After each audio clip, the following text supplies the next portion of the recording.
Yung kapahayagan ng ating Panginoong Hesukristo last New Year, isa doon, merong isang praise doon na sinabi ni Lord Jesus Christ na isa na hinighlight niya. Sabi doon na, mga anak ko, angkinin ninyo ang aking mga pangako. Angkunan ninyo ang tanan na kong mga gisaad kaninyo. So, gipasabot lang na adi ay gisaad ang Diyos nato. Aware ka ba? Unsa na? Kabalo ba ka unsa na? Ngano gusto sa Diyos nga ipaangkon kanunay nato? Naunsaon nato na pag-angkon kung wa ka kabalo? Wa kay angkonon. Pag naa kay kahibalo, unsa iyang gisaad? Naa kay basihan sa imong pag-angkon. So mao lagi na importante kayo. Maminaw kita pirmi sa pulong sa Dios. Kay naa din na ang iyang mga pakigsaad. O ang kini nga pakigsaad, this is eternal covenant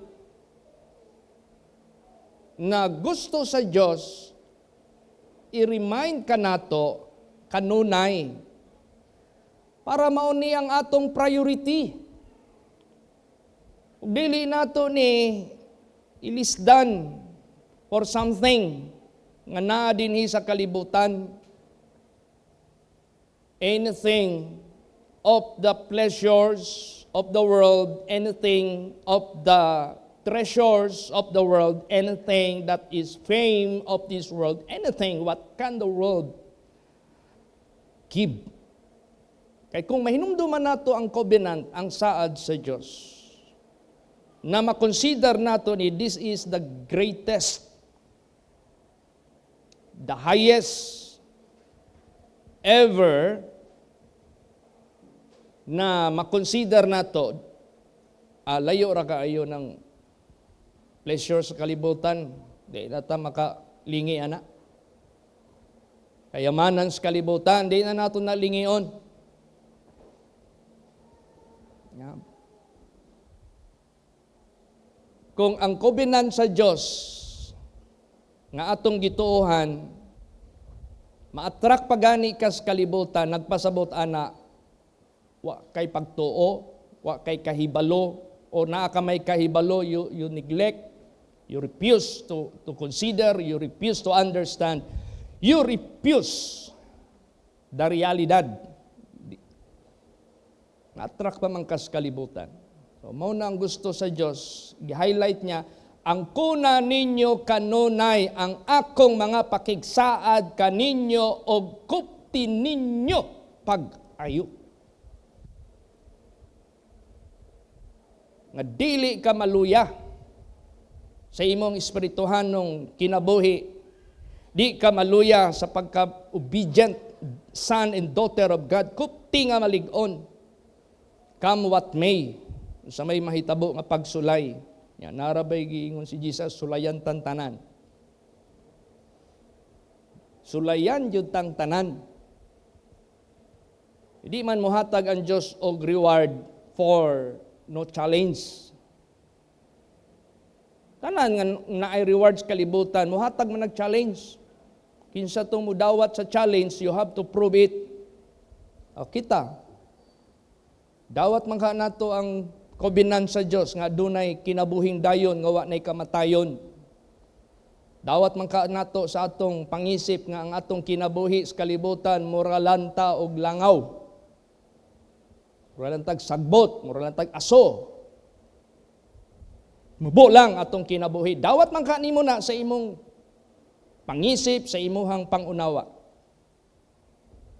So kung dawat nimo na, klaruha pag-ayo. Nga di nimo ma-fail ang challenge. Dawata ang challenge nga imong gituohan, prove that you are deserving, that you are worthy of that promise of God. Failure to prove, di ka makaangkon niya na. Nasabtan ninyo? Amen? Praise the Lord! Prove it! Karon, dili sunod, dili kanus apa. Gusto ka o gingharian kung ang saad sa Dios imong gi-consider. So, sige ingon din ha, basahon nato. 1 Chronicles 16 verse 15. Praise the May Lord. basa. Be ye mindful always of his covenant, the word which he commanded to 1,000 generations. See? Kinsa ang gitagaan sa Dios og oportunidad, thousand generations, all generations. Gitagaan niya og oportunidad sa iyang covenant. Tanawa ang kalibutan. Every generation, pila lang, ka-percentage, ang mindful sa iyang covenant nga deserving mo ang ini. Basihan nato ang percentage sa panahon sa baha. Perting daghana, pila lang, 8 lang. Sa maong henerasyon nga mindful sa covenant ng Dios nga nituo sa saad sa Dios. Panahon sa duha ka cities, how many millions of population in every city? Pila lang na luwas. 4 nawala pa gyud ang isa, 3 na lang. Imagine that. In every generation, pila lang ka percentage ang maluwas. Do you think deserving ka sa iyang covenant? Kung imong gidawat ang challenge sa Dios sa iyang covenant, ma-prove na nimo? Kaya nimong i-prove? Kaya nimong ipatunay nga deserving ka, nga worthy ka sa iyang covenant? Isulayan ba ka sa Dios? Everyday ba ta ginasulayan sa Dios? Unsa man ka ex ka kanunay adlaw-adlaw hantod ron di gihapon nimo ma-prove ang pagpanginabuhi kabalaan nun, limpyo, matinumanon sa mata sa Dios, dili sa mata sa tao. Or check ka ba? Adlaw-adlaw ka check sa tubangan sa Dios. Ang Dios na i-record. The Lord knoweth the way of the righteous. Kung righteous ka, no, hindi ka nananang pag-witness. Siya mismo nasayod. And the way of the wicked shall perish. Walay taong makarison out sa iyang mga ginahimo nga dautan sa mata sa Dios. Automatic na, you will perish. No acceptable reason. Walay madawat nga reason. So, unsay saad sa Dios nato nga nasulat sa Biblia. Be mindful of that. Be always, not sometimes, not seldom, but be ye mindful always of God's covenant, the word which He commanded to 1,000 generations. Wala niya gikuman nato ron. Gikuman niya ni sa una pang mga 1,000 generation. Sa atong giihap nato, pila to? 200, 300 generations. Umaabot ni thousands. Pero yung sa kantuiga pa na. But the question is, maihap ba ka with that 1,000 generations nga mindful sa iyang covenant, deserving mudawat sa iyang covenant? So karon, sabta, unsay covenant sa Dios sa imong kinabuhi, unsay gisaad sa Dios, sabta na pag-ayo, everlasting covenant na. Sa mga tao, no? Ano yung mga, kita lang artista diya sa gawas? Dugok. Labi ka ng mga Hollywood artist. Mga tao, hindi mapugnan. Madungog pala nga, oy, kaninga flight, si Jackie Chan. Mo'y niya ang gisakyan. Ang mga tao, di mangulig balay, kay maghulat yun. Tawag bisag kinsang mga Hollywood artist. Ano man. Kaya ilang gi-consider ni mga artista, labi nagmanghilig mga sine, mga worldly. Nga hawd ba? Hawd kayo. mga gwapog lawas, mga hawd kay tanan hawd. Wa sila kabalo kanang mga tawhana weak na. Kargado ra na og kanang kuan picture effect. Ibalo ka ng mga kuan ron, artist. Nagani ko'y classmate nga way laing trabaho sa taga New Jersey. Muna gitulugan na mo sa akong misis. Nangadto mi og New York for some visitation. Wa man madayon. May na lang kinakakontak ko sa akong classmate. Wa may nadayog hotel dito mi sa ilaha sakay mig train New Jersey. Oh, Bob, kumusta? Anong trabaho mo ngayon? Ano ako, pastor? Hinahire ako ng Hollywood. Ano yun? Ako yung gumagawa sa film nila ng mga effects. Kunyari, bomba. Gagawan ko yan ng ano. Parang real talaga.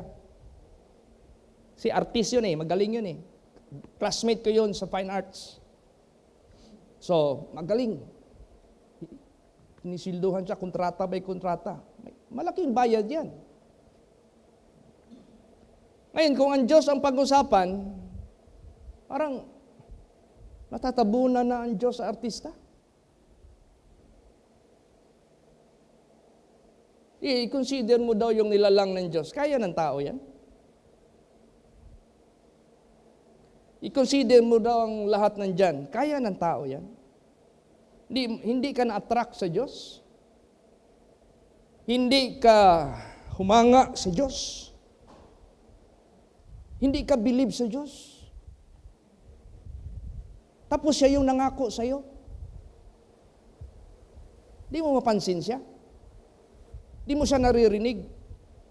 Hindi mo feel. Hindi ka mindful sa Kanya. Kung nakapture ng mga artista ang mga puso ng mga tao na mga umiibig sa kanila, sa kadahilanan, sa kagalingan ng kanilang mga pag-act dyan sa film showing na yan, pero puno yan lahat ng mga artificial effects. Yung mga katawan nila naglalakihan, puro ano yan? Artificial lahat yan. Tumatalon sila, gumagamit yan ng mga stuntman. Hindi yan sila. Pero mukhang sila, kaya sikat na sikat sila. How about ang God? How about ang Diyos? How about your Creator? How about your Savior? Kung lagyan natin ng barometer, anong excitement kung siya ang pag-usapan at ang mga artista pag-usapan? Saan ka na-excite? Saan ka mas believe? Saan ka mas na-attract? Yan ang mahirap. Kaya ang Diyos, sabi niya, pansinin niyo ako. Pansinin niyo ako, sabi ng Diyos. Huwag niyong kalimutan ang covenant ko sa inyo. Gusto ng Diyos, pansinin siya. Praise the Lord!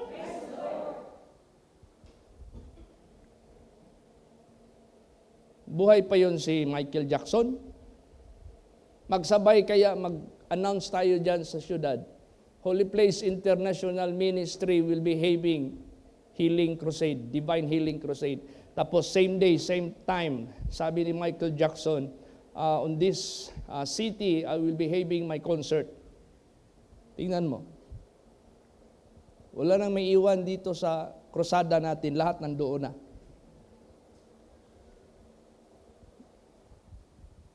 Excite sila. Believe sila sa mga galawan ng katawan at awitan at effect lahat. Suot yung kanyang do not attract. Kaya ang Diyos, sabi niya, pansinin niyo ako.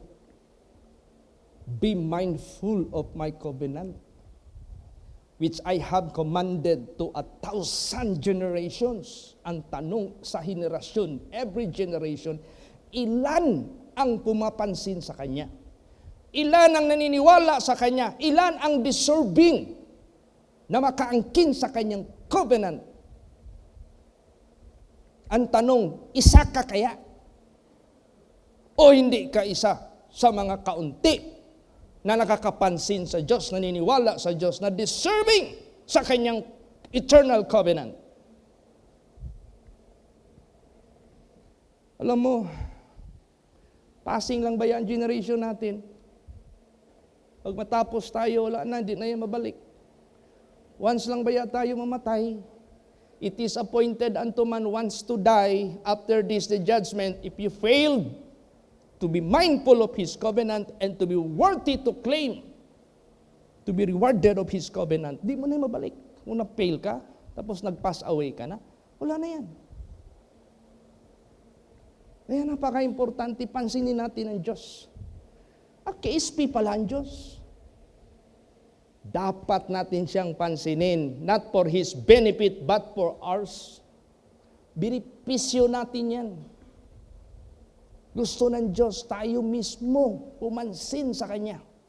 Not for His benefit, but for our benefit. So ngayon, in terms of benefits, as we are the beneficiaries, feel mo ba ang mga benefits na yan?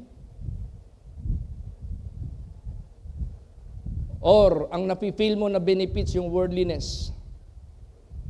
Gusto ko maging siga, kailangan ako mag-vape. Gusto ko maging siga, kailangan mayroon ito. Gusto ko maging siga, dapat marunong din ako magtuma. Marunong din ako mag-chicks. Doon ka na sold out sa worldliness. Wala kang attraction na nakikita sa covenant ng Diyos.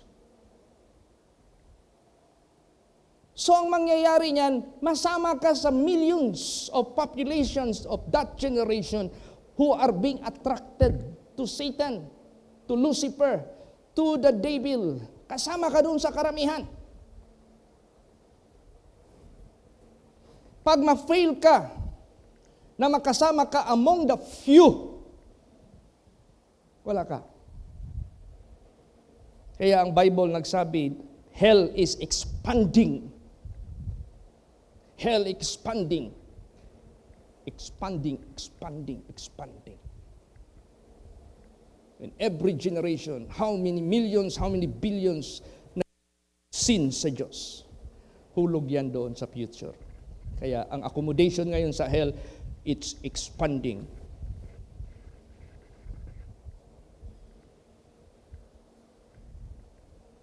Saan ka ngayon?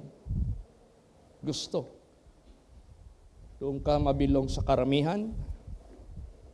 O dito ka sa among the few? Kaunti. It's up to you. It's up to you. It's your choice. That is why God said, for God so loved the world that He gave His only begotten Son, that whosoever,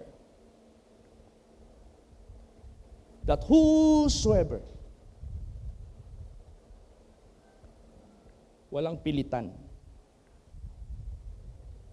basta sino ang maniwala sa Kanya para maging deserving sa Kanyang covenant, shall have everlasting life.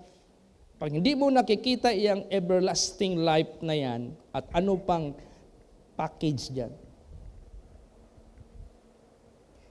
you will not be bothered to believe God. For you not to believe His covenant is okay. Never mind. It's all right. Hindi mo yan maramdaman ngayon.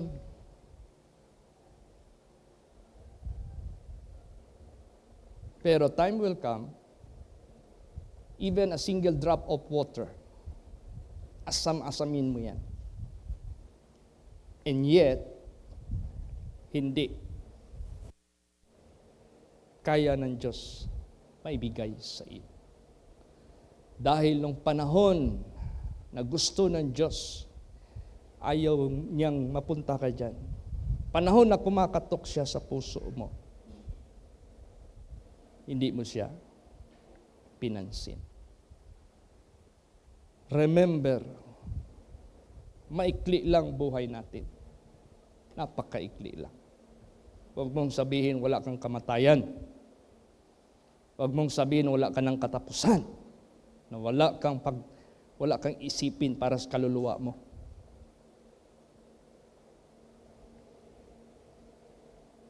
So, in terms of benefits, i-highlight mo yung mga benefits na yan. What are the benefits of the worldly pleasures?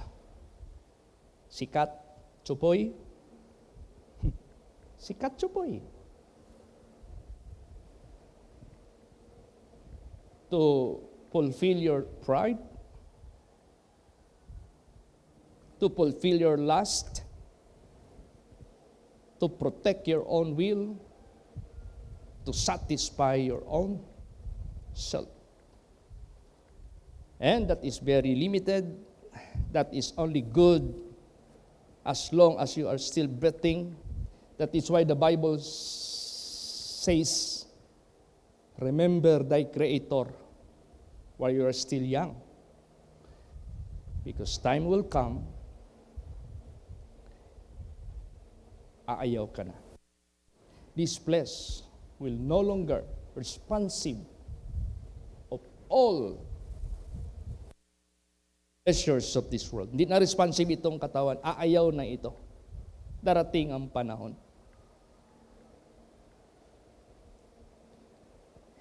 So benefits, i-highlight natin yan sa buhay natin. What are the benefits na binigay ng Diyos sa atin? Anong gagawin natin? Basahin natin. Psalms 103 verse 2. Praise the Lord. Bless the Lord, O my soul, and forget not all His benefits. Yes. To be mindful of His covenant, this is not to forget all the benefits, because His covenant to you, that is your benefit, for your benefit. And sinabi dito, forget not all His benefits. Pag nakalimutan mo yan sa isip, sa puso mo, Satan will give you benefits for you, but it is out of deception, out of all lies, out of all falsehood. Kaunti lang pakinabang. Pero yung benefits na ibibigay ng Diyos sa iyo, no regrets. Wala kang pagsisihan pagdating ng panahon. But you will be praising God all the day long. Hindi mo kayang isipin, bilangin yung pagpuri mo sa Diyos. Dahil sa sobrang benefits na tinanggap mo. Kabaliktaran naman doon sa kapahamakan ng kaluluwa ng tao. Lahat ng mga pagsisisi, lahat ng regret sa buhay, marinig mo na lahat doon. Pero dahil wala ng lunas, in order to ease the pain, they will curse God. Lahat ng pamalikas gagawin nila doon. But it does not affect anymore. Hindi na makabigay ng, wala na yan. Kaya, before that, kailangan i-refresh yung benefits ng Diyos. Kaya habang nakikinig ako kayo na sa Revelation, gi-review, gi-rehear ko. Naka-highlight doon. Ang kuna ninyo, ang akong mga pakigsaad, kukti ninyo kini nga malig-on. Benefits. Covenant is benefits para sa atin. Ngayon, if you are able kung nanimo nga mapamalandungan unsa ning mga benepisyuhan ni, di na ka mamatay, asa ka pakitaan na. Di ka na matiguang. Wala ka na kapobrehon. Kana tanan nga ginasaad sa Dios mo ni gusto ni Satanas balihon. Yung gusto ni nga di natin ore. Kamo, tuo mo ni Satanas, naranan ninyo. o mutuo mo sa Dios. So, unsa karon atong ikabalos sa tanang benepisyo nga gisaad sa Dios kanato. Basahon nato na. Naipangutana din nga atong tubagon. Psalms 116 verse 12. Praise the Lord. What shall I render unto the Lord for all His benefits toward me? Yan. Ibutang nato. Niapil na ka sa few. Niapil na ka sa gamayng panon. Niapil ka na sa few. Nga nituo sa covenant sa Dios. Nga gusto mahimong deserving sa benefit sa Dios sa iyang covenant according to His eternal covenant. Ni-join ka na, nituo ka na, sold out ka na convince ka na. Nga gusto ka na nga mahimong gayong ma-prove na nimo nga deserving jud ka nga takos jud ka. Idawat nimo ang challenge. So, ang imo na lang himuon, prove to God. Not to man, not to any man. Useless yan. Prove to God nga deserving ka. So, sa may atong i-render, sa may ibalos nato sa Diyos. Mao ni akong giwali dito sa Thanksgiving. Ano magpasalamat man tas Ginoo unsa man atong benepisyo? Don't you know among His creatures you are the most special and precious? Salamat ta nga wa ta nahimong langaw. Pasalamat ta wa ta nahimong one of the plants. Pasalamat ta wa ta nahimong among the member of animals. Pasalamat pud ta wa ta nahimong among sa mga fishes nga mga creatures na sa under the sea. Pasalamat ta nga wa ta nahimong bituon, wa ta nahimong bulan, wa ta nahimong adlaw. Pasalamat ta nga wa ta nahimong unsa pa man. Pasalamat ta nga nahimo tang sama sa nagbuhat sa tanan. Imagine that. And that's true. Accept it, believe it. Para mahimo kang thankful sa imong kinabuhi. Di kay gamay lang pagsulay, mawala din imong value sa imong kaluwasan. Gamay lang pagsulay, mawala din ang value sa imong lingon. No! Don't be deceived. You are so precious. Mo nag-describe this sa Psalms chapter 8, verse 3 and 4. When I look to heaven and consider all the work of your fingers, the sun, the moon, and all the planets, what is man that thou art mindful of him? What is man that thou you visited him? Because you are the most precious. Kaya wa siya laing gihimo in His likeness. In His image. Muna kita. Ayaw ni Satanas yan na malaman mo ang totoo. Because you will be starting to hate Him. And you will be starting loving God. Yeah. Gusto ni Satanas, Mari, wala kang panahon magsimba. Mari, wala kang panahon makinig ng buong puso. Mari, wala kang panahon mag-meditate sa Word of God. Yan ang gusto ni Satanas. Kaya nga yung unang devotional dito, Psalms chapter 1, whole chapter, Blessed is the man that walk not in the counsel of the ungodly. Mabibilang ka, maapil ka sa mga bulahan sa mata sa Diyos kung wa ka naglakaw sa mga tambag, sa mga dili Diyos nun. Anong bulahan man ka? Makalikay impyerno. Sige, paminawan ng mga dili Diyos nun. Tumana ilang tambag, alaot ka. Kano sa ka mabulahan, hindi ka mutuman sa tambag sa mga dili Diyos nun. Bulahan, blessed is the man that walk not in the counsel of the ungodly, nor stand in the way of sinners. Ang mga sinners na stand. Na sila sariling stand. Kahipod kunuhay sila. Pero maabot ang panahon mo na sila tahop. Sunugo na sa Diyos. Wa na ikabarog. The ungodly shall not stand in the congregation of the righteous, nor sinners in the day of judgment. And the Lord knoweth the way of the wicked shall perish. So di ka bulahan unless you do not stand in the way of the ungodly, nor seated in the seat of the scornful. But his delight is in the law of the Lord. Gusto ka maihap sa mga bulahan, sa mga mudawat, sa mga benefits nga eternal covenant sa Diyos, sa tao, 1,000 generations, gusto ka maapil, then make your meditation in His law, in His commandments, day and night. Anong day and night man? There is no day, there is no night. If you disobey, violate, transgress the word of God, there will be a breach of promise.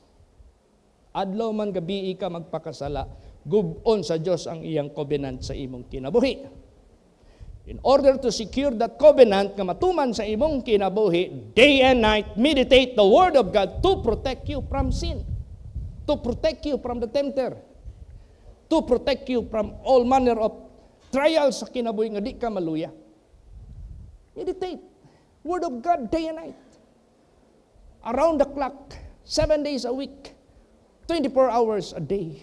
Praise the Lord. Nana, ang gikinahanglan. So, what are you going to render after all these things are being set in front of you, the eternal covenant of God, all the benefits? Duhara ba yun na? Dari, sa kinabuhi, o dili sa present, o sa pikas kinabuhi. Kung sa may ati kabalos, niyan ang tanan. Kaya gihimo man dayta, special sa tanan. Grabe man dayan Diyos ang iyang gisaad kanato. Duha, dari og sa pikas kinabuhi. Kung balos naman lang ta sa Diyos, kana makalipay niya. Kung magpakita naman lang ta og utang na loob, actually, di nang nalan ang Diyos i-repay na to. You cannot repay. You cannot pay the value. You cannot equal what God made you. Wa kay ikabayad. Sa diha, gibuhat ka sa Diyos, wa kay butang nga ikabayad nga mo equal sa imong pagka-ikaw, pagka-precious nimo. Wa po kay ikabayad sa mga benefits nga ihatag sa Diyos sa imo. So this is not all about material, financial matter nga atong ibalos kaniya. Gold, siya nagbuhat. Baka, siya nagbuhat. Tanan butang, siya nagbuhat. Unsa may gikalipay niya. Giingon basaha. Psalms 116, 13 and 14. Praise the Lord. I will take the cup of salvation and call upon the name of the Lord. I will pay my vows unto the Lord now in the presence of all His people. Now, what do you mean of I will take the cup? Dawato na ko ang kupa. Nakaindo mo ni Lord Jesus Christ nga nagampo siya sa Garden of Gethsemane. Unya, digto ng mga panahon na dakpo na siya, ikanulo na siya ni Judas Iscariot, iluib na siya, halukan na siya ni Judas. Pas Judas. Kinsay hagkan ako, dakpaday ninyo ha, mao na ang atong target. Mao na ng price nga 30 pieces of silver nga akong gidawat for that person. Pag halok na ko, dakpa.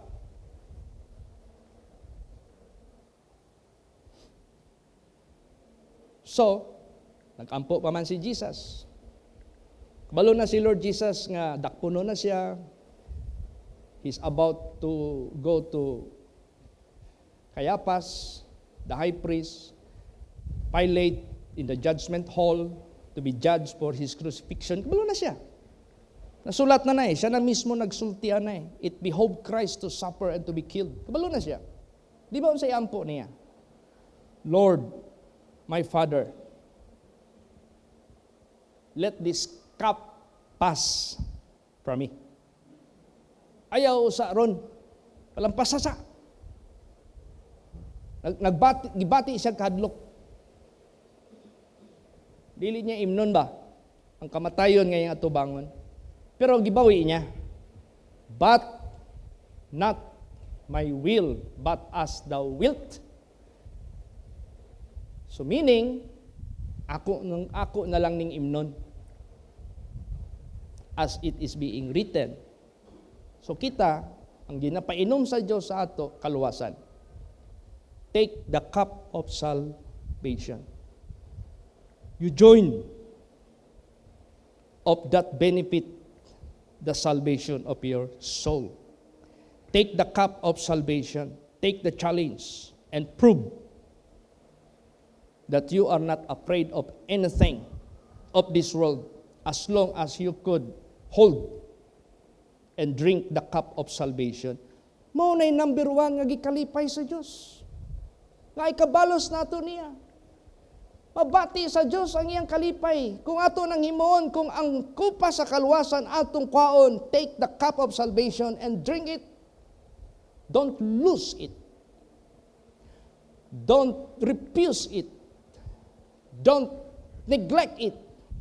Don't disregard it. But take the cup of salvation.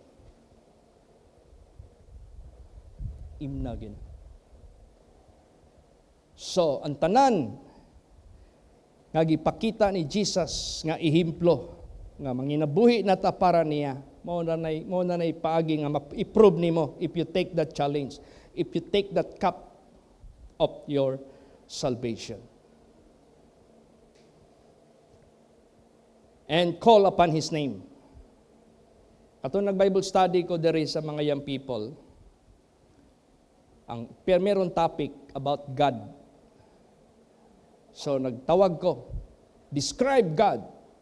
What is God? Tindog, number 1, God is omnipotent. God knowing all things. Another tindog, God is love. Another, God is jealous. Another, God is merciful. Another, God, ano pa iba? Anim yun eh. Anim.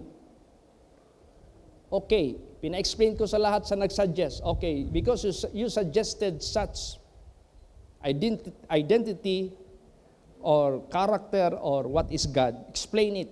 Why God is, you call it omnipotent. O, describe. Alam niya lahat ang gawa natin. After that, focus pa rin sa Diyos ang topic. Di pa kami umalis. Nagtanong ako, who is God? Wala nakasagot. Nagtahimik lahat.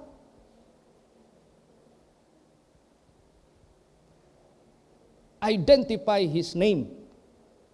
Who is God?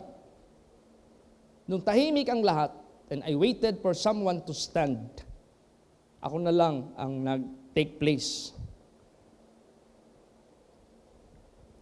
God, His name, and He is the only God, Jesus Christ. Christ means Savior.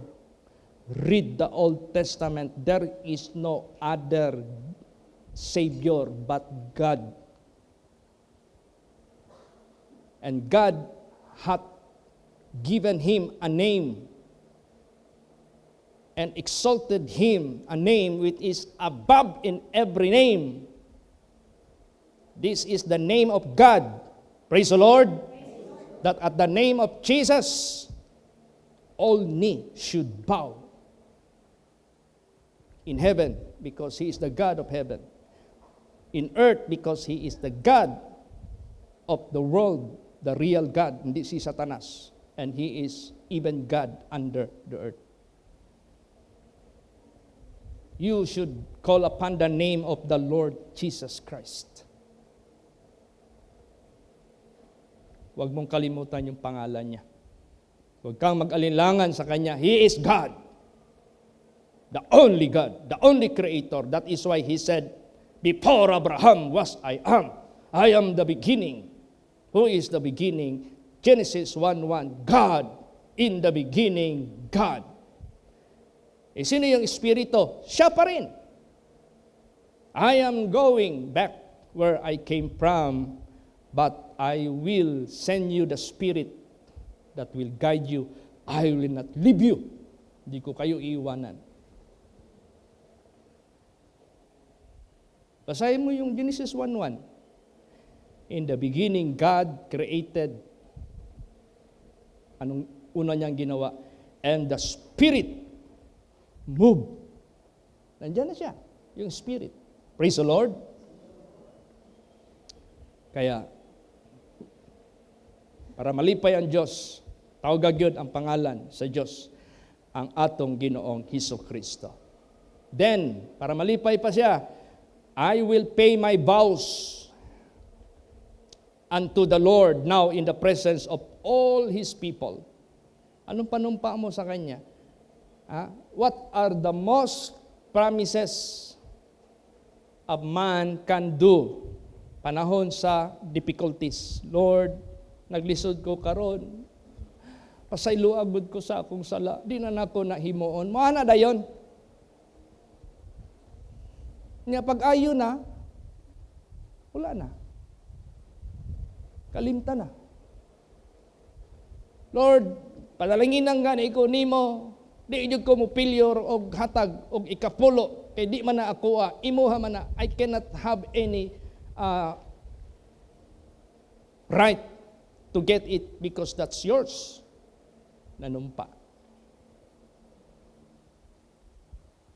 Pag abot na sa actual, wala na. Daghang panumpa nga mahimo sa tao.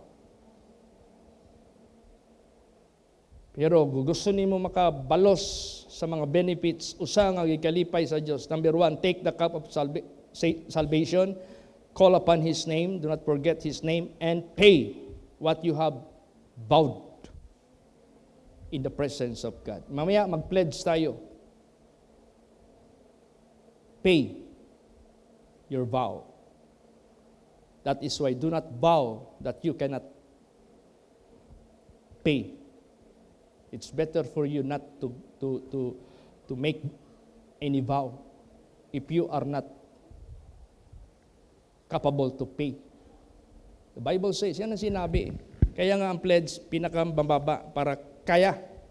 Walang tao sigurong hindi yung adult, wala sigurong magsabi na, Pastor, pwede babaan ng 20 kada bulan? Unsa na, mas pobre ka pa sa ilaga. Palit ngin ta og sudan, di gay nato na piyungan gay nato ng sudan diha nga pilan dilataron. Di ba? Pilang pipsiron, pilang kokron, pilang sibuyas ron. Do you think makuha kag tulo ka sibuyas? O kanang sana ahos ba na? Mao bitaw katong nagmahal ang tanang mga lamas, pero tindaghan ng kasal na puspon, wa may lamas. Unsa ni mo nang baka way lamas? Pero man, ang kasal dayon mangyapon. Piyungan lang na. So naghimo ta og formula nga pinaka minimum gyud 20 kada bulan, gis ang ang young people, lalo mga estudyante. Praise the Lord. Pero di pod namo tamo pugngan kung naagid mo'y capability nga mo pledge og labaw pas 20. That's your choice. And that's acceptable in the eyes of God as long as it is heartily tibok. Kana mao nang tulo. Balusan nato ang Dios kanang tulo.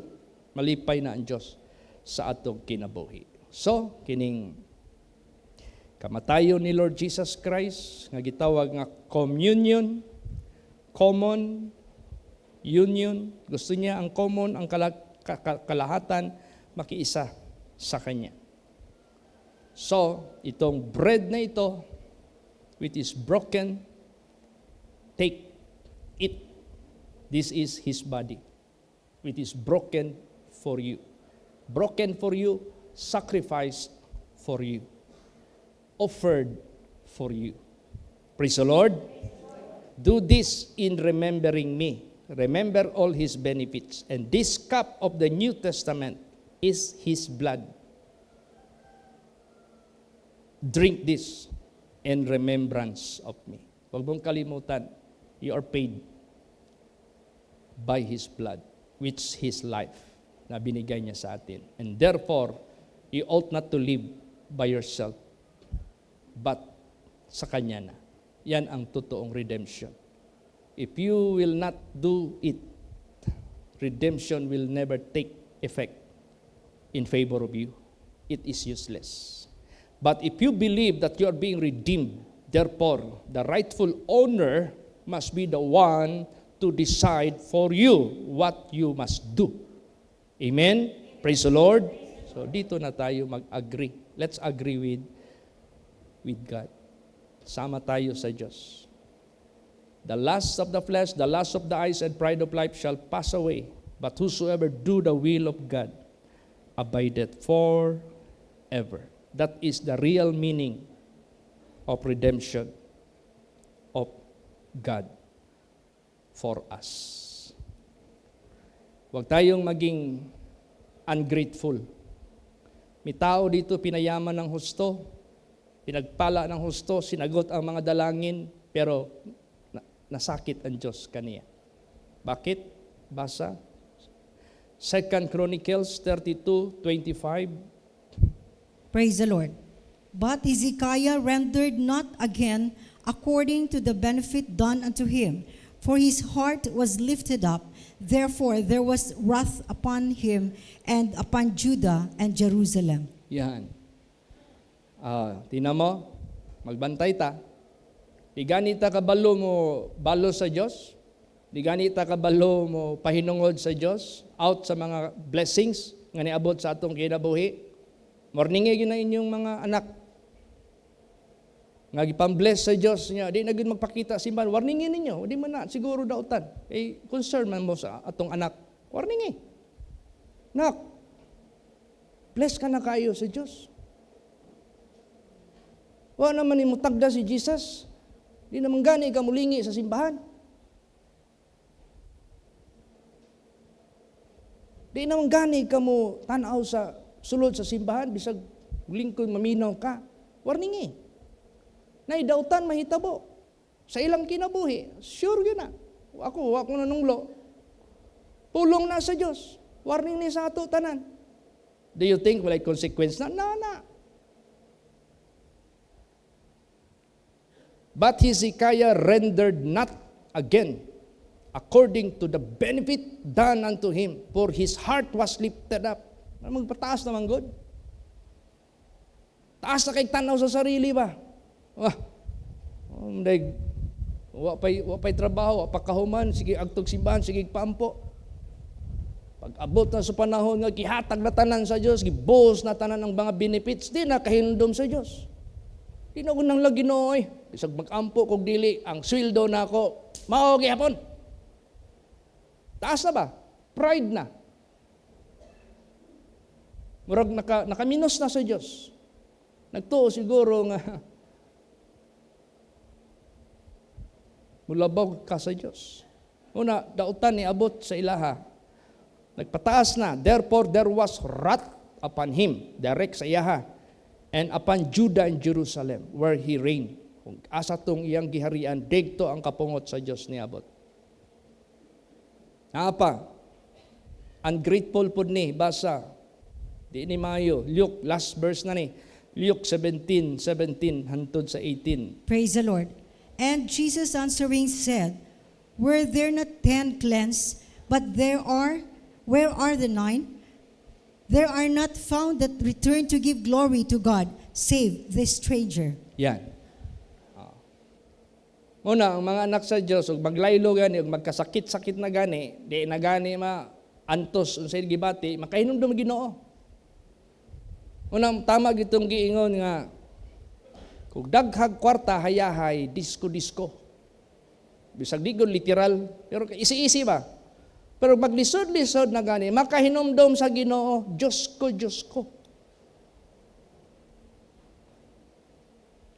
May lang makahinumdom og Diyos, unya di na makalimot. That's good. Kaya gipahinumduman ka, nakahinumdom ka niya, wala na kanihawa. That's good. Pero makahinumdom lang kang magsakit niya, wala na po ka, kay okay ka na. So pusing mamatay ka din sa imuhang kahimtang nga, wa ka nag-glorify sa Diyos. Ang giisgutan din hig. Di ba 10 ang giayo nga mga sanglahon? Isa na lang para muhatag og glory sa Dios.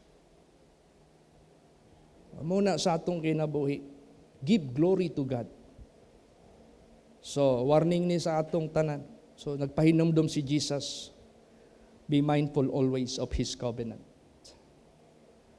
Unya ako ipadala sa Davao Congregation ang revelation para madungog ninyo na ay kagubot nga maabot sa Pilipinas. Apan ayaw ka mo kaadlok, ingon ni Jesus, manalipod ako sa inyo.